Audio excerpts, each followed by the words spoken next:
అందరికీ నమస్కారం. Welcome back to our channel dreams goal AL TV. Telangana ప్రజలందరికీ పెద్ద శుభవార్త అని చెప్పవచ్చు. ఏదైతే రాజీవ్ యువ వికాసం స్కీమ్ సంబంధించినటువంటి అప్లికేషన్స్ అయితే స్టార్ట్ కావడం జరిగింది. అదేవిధంగా అప్లికేషన్కి సంబంధించినటువంటి రిక్వైర్డ్ పత్రాలు ఏవే డాక్యుమెంట్స్ ఉండాలి, అప్లై చేయడానికి కూడా స్టెప్ బై స్టెప్ అయితే ఒక లీస్ట్ అయితే తెలుసుకోబోతున్నాం ఈ వీడియో తరపు నుంచి. తప్పకుండా ప్రతి ఒక్కరు అయితే వీడియోకి అయితే లైక్ చేయండి, ఛానల్ ఇంకా సబ్స్క్రైబ్ చేసుకొని మీకు ఈ విధంగానే step by step complete guidance అయితే వస్తూ ఉంటాయి రాజీవ్ యువ వికాసం స్కీమ్ సంబంధించి. ఓకే, ముందుగా ఇక్కడ మనకు అప్లికేషన్ చేసుకోవడానికి అయితే లింక్స్ అయితే ఎనేబుల్ చేయడం జరిగింది అనమాట. మరి ఇక్కడ అప్లికేషన్ చేసుకోవడానికి మరి ఎటువంటి డాక్యుమెంట్స్ అవసరం ఉంటాయి మీకు ఇక్కడ ఒకటి తర్వాత ఒకటి చెప్తా ఉంటుంది, మీరు అందరూ కూడా నోట్ చేసుకున్నాను అనమాట. ఇక్కడ ఏదైతే అనమాట అందరు అభ్యర్థులకు అనమాట లైక్ ఏ విధంగా అంటే ఎస్సీ కావచ్చు, ఎస్టీ కావచ్చు, బీసీ ఆల్ క్యాస్ట్ కావచ్చు, అదేవిధంగా మైనార్టీ కావచ్చు, ఎంబీసీ కావచ్చు అనమాట. అందరు కూడా సేమ్ డాక్యుమెంట్స్ అయితే రిక్వైర్డ్ డాక్యుమెంట్స్ అయితే ఉంటారనమాట.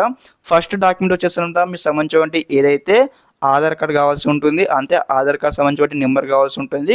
అదేవిధంగా సెకండ్ డాక్యుమెంట్ వచ్చేసనమాట మీకు సంబంధించిన ఏదైతే క్యాస్ట్ సర్టిఫికేట్ నెంబర్ కావాల్సి ఉంటుంది, ఒక క్యాస్ట్ సర్టిఫికేట్ కావాల్సి ఉంటుంది. తర్వాత థర్డ్ డాక్యుమెంట్ వచ్చేసనమాట మీకు సంబంధించిన ఏదైతే ఇన్కమ్ సర్టిఫికేట్ కావాల్సి ఉంటుంది. అదేవిధంగా ఫోర్త్ డాక్యుమెంట్ వచ్చేసనమాట మీకు సంబంధించిన ఏదైతే పాన్ కార్డ్ కావాల్సి ఉంటుంది. అదేవిధంగా మీకు సంబంధించిన నెక్స్ట్ డాక్యుమెంట్ అనమాట పాస్పోర్ట్ సైజ్ ఫోటో కావాల్సి ఉంటుంది అన్నమాట, లేటెస్ట్. అదేవిధంగా ఈ యొక్క 5 పత్రాలు ఖచ్చితంగా మీ దగ్గర ఉన్నట్లయితే ఈ యొక్క అప్లికేషన్ అయితే కంప్లీట్ చేసుకోవచ్చు అనమాట. తప్పకుండా ఈ 5 పత్రాలు మరోసారి మీకు అయితే రిమైండింగ్ చేస్తా ఉన్నాను. ఫస్ట్ వచ్చేసి మీకు సంబంధించిన ఆధార్ కార్డు కావాల్సి ఉంటుంది, తర్వాత మీ క్యాస్ట్ సర్టిఫికేట్ కావాల్సి ఉంటుంది, తర్వాత మీ యొక్క ఇన్కమ్ సర్టిఫికేట్ కావాల్సి ఉంటుంది, మీకు సంబంధించిన పాన్ కార్డ్ కావాల్సి ఉంటుంది, మీకు సంబంధించిన లేటెస్ట్ పాస్పోర్ట్ సైజ్ ఫోటో కావాల్సి ఉంటుంది అనమాట.